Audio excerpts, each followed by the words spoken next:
Vous avez compris l'idée.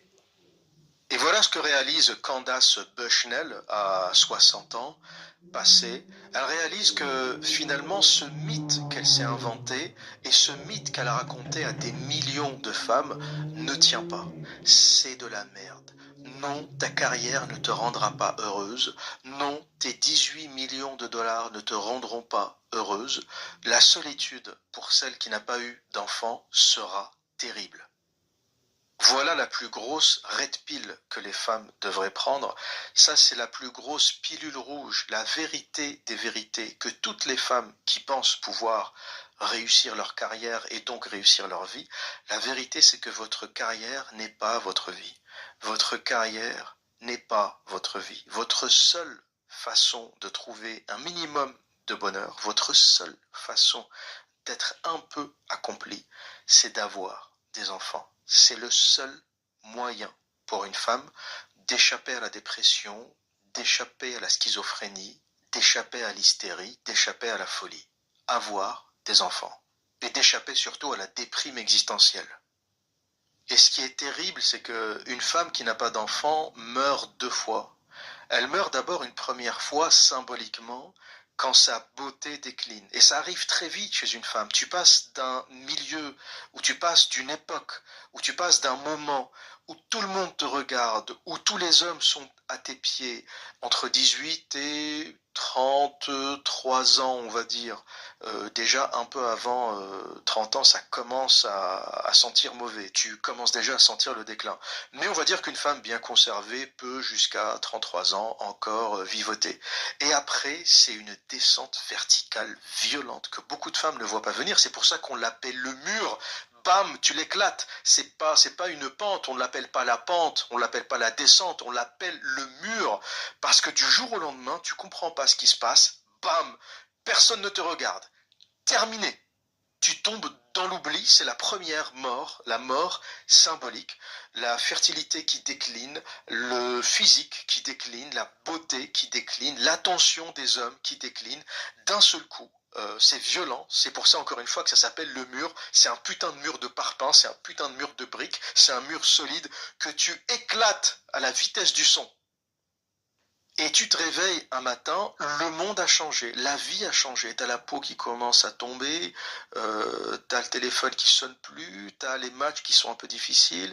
Les hommes qui te fréquentent, en général, ils veulent juste un coup de bite et ils se barrent. Plus personne n'envisage une vie à long terme avec toi parce que bon, faire des enfants à une femme de 33, 34, 35 ans, c'est compliqué. Je vous ai déjà dit, la temporalité ne marche pas. Tu la rencontres à 33, tu la fréquentes un peu, t'essayes de faire des gamins à 35, tu fais tes premiers gamins parce que avec la fertilité d'une femme de 35 ans, ça n'arrivera pas tout de suite, ça mettra un an, 2 ans, donc premier enfant à 37 ans, tu comprends déjà que le projet est un peu flingué avec tous les risques de maladie sur l'enfant lorsqu'une femme est âgée ou lorsqu'elle tente d'enfanter à un âge avancé.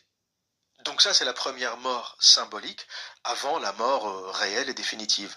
Et pourquoi les femmes qui ont des enfants ne connaissent pas cette mort?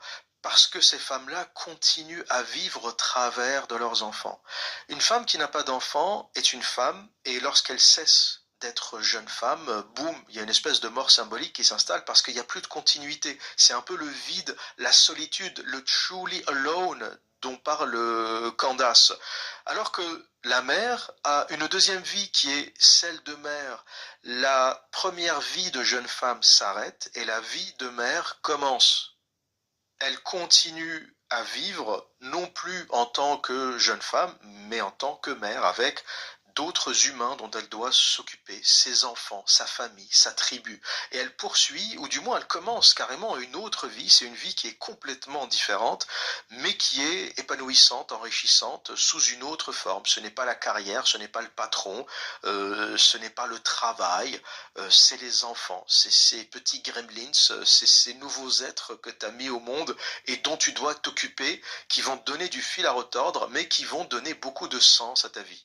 Et pour finir ce podcast, je vais vous raconter une petite anecdote qui explique à quel point la carrière est une débilité pour les femmes. La carrière et le travail, c'est une débilité, c'est un non-sens absolu. Et c'est une anecdote qui concerne un échange que j'ai eu avec ma mère. En général, j'appelle mes parents, j'essaie de les appeler allez, une fois toutes les 2 semaines, une fois par semaine quand je peux. Et il m'arrive, quand je suis occupé, de ne pas les appeler pendant longtemps. Par contre, ma mère, quand je l'appelle pas, ben, elle commence à s'inquiéter. T'as pas appelé, pourquoi t'as pas appelé? Et il faut savoir qu'avec ma mère, on n'est pas d'accord sur la question de la carrière, du travail. Elle pense que c'est normal qu'une femme travaille comme un homme, qu'elle gagne sa vie, qu'elle s'occupe d'elle-même. Et moi, je pense que c'est de la merde. Et lorsqu'elle m'a appelé, je lui ai dit, en la relançant sur ce débat, je lui ai dit, tu vois, quand je t'appelle pas, quand ton fils t'appelle pas pendant 15 jours, tu t'inquiètes, ça te manque, voilà, tu veux savoir ce que je fais, tu veux savoir ce que je deviens. Et je lui dis, tu te souviens quand tu me parlais de ta carrière et de l'importance de la carrière pour les femmes? Aujourd'hui, il te reste quoi? Il est où ton patron pour qui tu as travaillé? Ils sont où tes collègues? Elle est où ta carrière? Est-ce que tu t'inquiètes quand tes collègues de boulot ne t'appellent pas? Et elle me dit, je vois pas le rapport. Ma mère est retraitée, elle travaille plus. Mais elle me dit, je vois pas le rapport entre la carrière et... Je dis, ben, le rapport, c'est que quand je te dis que pour une femme, à part ses enfants, il n'y a rien qui compte, j'ai raison. Parce que t'as beau me saouler avec ta carrière, avec le travail, avec l'importance du travail pour une femme, au fin du fin, à la fin du parcours, quand tu vieillis, à part tes enfants, il te reste rien. À part tes enfants, il ne te reste rien. Que reste-t-il de ta carrière? Que reste-t-il du patron pour qui tu as travaillé si dur? Que reste-t-il de tes collègues? Que reste-t-il de toute cette vie, de toute la santé que tu t'es cassé à travailler? Il reste quoi de cette vie? Je vais te dire, il reste rien. Il ne reste rien. Et quand tu es seul, dans le silence de ta pièce, que tu es une femme qui a 50, 60, 70 ans, la seule chose à laquelle tu penses, c'est tes enfants. Dans le silence, dans ce vide existentiel qui t'entoure à 60, 70 ans, la seule chose à laquelle tu penses, même si tu as été avocate, même si tu as eu une carrière incroyable, même si tu as bossé pour tous les patrons de la Terre, la seule chose à laquelle tu penses, c'est tes gamins. Et voilà comment finissent en général toutes les féministes. Voilà comment finissent en général toutes les femmes qui ont fait la promotion de la carrière, la promotion du travail, la promotion de la libération de la femme. Toutes ces femmes finissent comme Candace, même pas foutu d'avoir un nom normal celle-là, Candace Bushnell.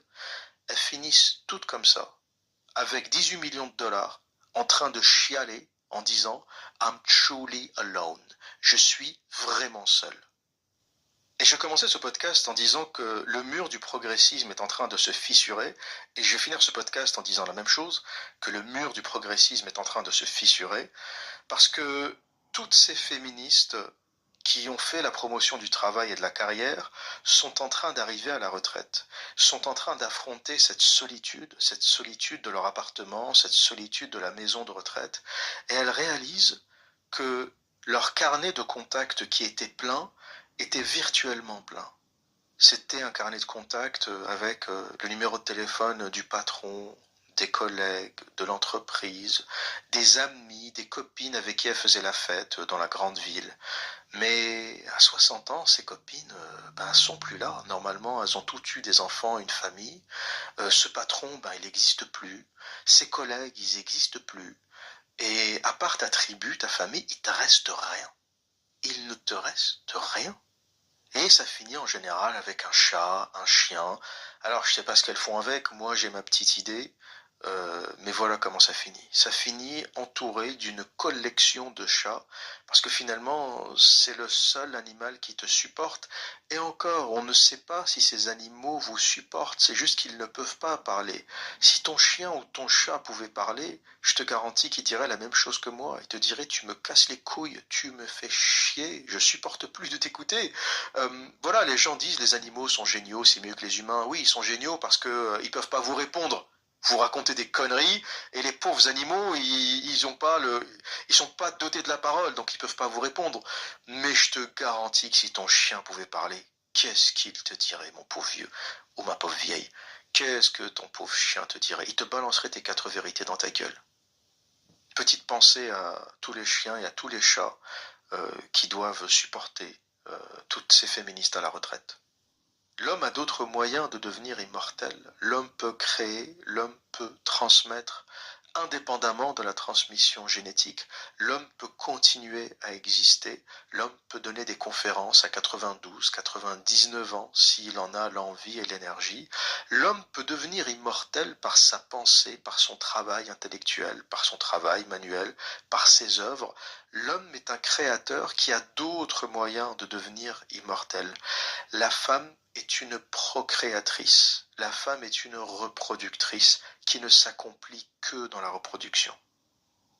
Et voilà comment Candace Bushnell, la créatrice de la série Sex and the City, après avoir promu la dégénérescence, la libération sexuelle, l'égalité homme-femme, l'avortement, la non-nécessité de la maternité, ou même l'absurdité, ou même l'obsolescence de la maternité, se retrouve à 60 ans à raconter à tous les magazines, à tous les journalistes qu'elle croise, à quel point aujourd'hui elle est seule, à quel point il est dur de réaliser qu'elle est passée à côté de la maternité, à quel point il est dur de réaliser que c'est maintenant irréversible.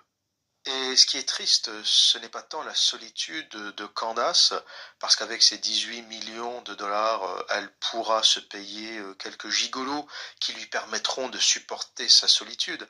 Ce qui est triste, c'est toutes les femmes, c'est les millions de femmes qui ont été endoctrinées par cette idéologie, qui, elles, seront réellement seules, qui, elles, n'auront certainement pas les 18 millions de dollars pour lui tenir compagnie, et qui, elles, seront, comme le dit Candace Bushnell, truly alone, réellement seules.